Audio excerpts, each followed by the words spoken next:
داخل معسكر منتخبنا الوطني. للاسف تاكد اصابه امام عاشور وغيابه عن المباراه المقبله امام الكونغو في دور 16 عن منتخبنا الوطني. الاصابه جاءت كالتالي كابتن مهيب. امام عاشور اللعيبه اللي لعبت المباراه النهارده ما كانوش بيتمرنوا تمرين جامد، يعني كان تمرين خفيف بيلعبوا طايره. امام عاشور وهو بيلعب الطايره يعني لعب باكورد نزل على رقبته، فقد الوعي تماما. جريوا بيه كلهم على المستشفى، عربيه الاسعاف خدته وهناك تم يعني عمل الفحوصات الطبيه كابتن مهيب.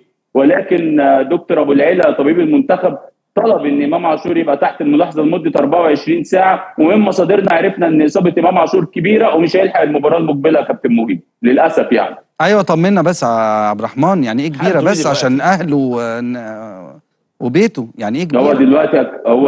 هو دلوقتي يا كابتن مهيب تحت الملاحظه الطبيه. مفيش اي تطور ومفيش اي حاجه زي ما هم يعني نامل انه يتحسن في الساعات المقبله. لو مفيش تحسن هيضطر ان احنا يبقى برضه طب هو فاق فاق يا كابتن مهيب فاق بس الاصابه صعبه يعني ارتجاج. طيب ماشي نطمن الناس بس رقبته فيه مشكله. هو فاق بس في ارتجاج. يبقى يعني لسه في اشاعات تانية بتتعمل دلوقتي كابتن مهيب للاطمئنان عن حالته. طيب خلي بالك ان هو الطبيعي هيتحط تحت الملاحظه لمده 24 ساعه. لازم. يعني انا شايف ان يطلع خبر ان هو مش هيشارك، يبقى في حاجه في رقبته، لان 24 ساعه لو هو ارتجاج فقط لا غير يحدد عدم مشاركته او مشاركته بعد 24 ساعه. لكن هو الواضح ان في حاجه في رقبته، صح ولا غلط؟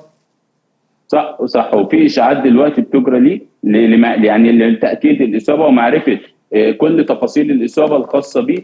كمان يعني اللعيبه دلوقتي في يعني قلقانين على امام عاشور، لكن الدكتور محمد ابو العيله طبيب المنتخب طمنهم. كمان محمد صلاح حرص ان هو يتواصل مع المنتخب عشان يطمن على امام عاشور. النادي الاهلي تواصل مع دكتور محمد ابو العيله لمعرفه اصابه امام عاشور وارسال تقرير خاص، عشان لو امام لا قدر الله في حاله عدم لحاقه بالبطوله سيعود هو الاخر الى مصر لاستكمال علاجه داخل مصر، او في حاله السفر لالمانيا ممكن مثلما حدث مع محمد الشناوي. ولكن في انتظار نتيجه الاشاعات الطبيه اللي اجراها امام عاشور لمعرفه تحديد حالته ومده غيابه.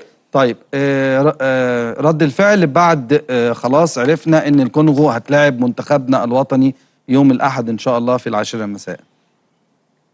الرد الفعل كان ايجابي، ان اللعيبه عارفه ان منتخب الكونغو يعني الى حد ما افضل من مواجهه منتخب مثل المغرب مثل الكاميرون مثل هذه المنتخبات. ولكن يظل لاعبي المنتخب احترام كامل لمنتخب الكونغو، خاصه ان هو ظهر بصوره جيده جدا في الفتره الماضيه. لعيبه المنتخب مركزه جدا على المباراه المقبله، هدفها هو الفوز فقط في المباراه.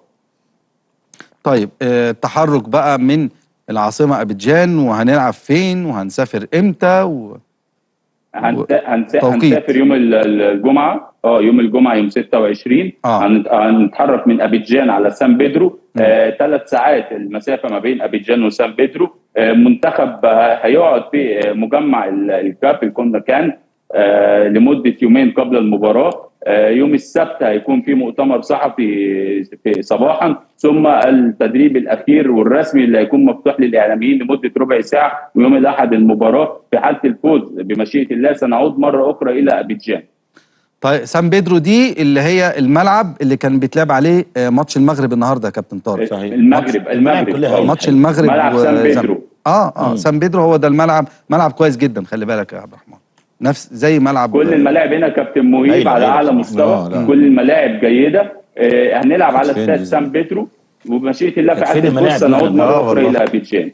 السلام عليكم ورحمه الله وبركاته. الف مليون سلامه للكابتن الكبير امام عاشور، وقلوبنا كلها معاك ومع منتخب مصر. كلنا طبعا قلوبنا مع امام عاشور، من اهم اللعيبه اللي في منتخب مصر واهم اللعيبه اللي في النادي الاهلي. نتمنى ان شاء الله تكون اصابه بسيطه ويرجع بسرعه للملاعب، واهم حاجه نطمن على صحته وعلى سلامته، عشان دي وقعه جامده جدا. لا قدر الله في ناس فيها بترقد ما بتقومش من على السرير. وقع الرقبه دي بالذات خاصه باصابات العمود الفقري او الرقبه، النوعيه دي من الوقعات بتبقى صعبه جدا جدا جدا. وفي ناس للاسف الوقعة دي معاهم بتخليهم مرقدين على السرير بقية حياتهم. فربنا يستر على إمام عاشور وإن شاء الله يقوم بالسلامة وألف سلامة، وقلوبنا كلها معاك، مش عشان الكورة، عشان الإنسان. كلنا من الناحية الإنسانية قلوبنا مع إمام عاشور. وقعة صعبة جدا، وألف مليون سلامة. مش لاقي كلام أقوله عبر بيه عن مدى حزني وأسفي لأي إنسان يحصل له الوقعة ديت نتعرض ليها. واحد قريبنا من فترة طويلة وقعد 20 سنة لغاية ما توفاه الله راقد على السرير. فالواحد متأثر جدا من وقعة زي ديت. الوقعة زي ديت بالوصف دوت وقعة صعبة جدا.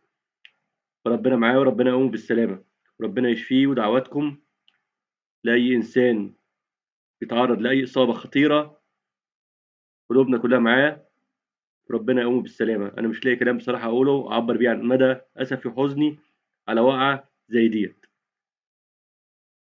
فربنا معاه وربنا مع المنتخب إن شاء الله في باقي المباريات، وهيقابل الكونغو زي ما توقعنا.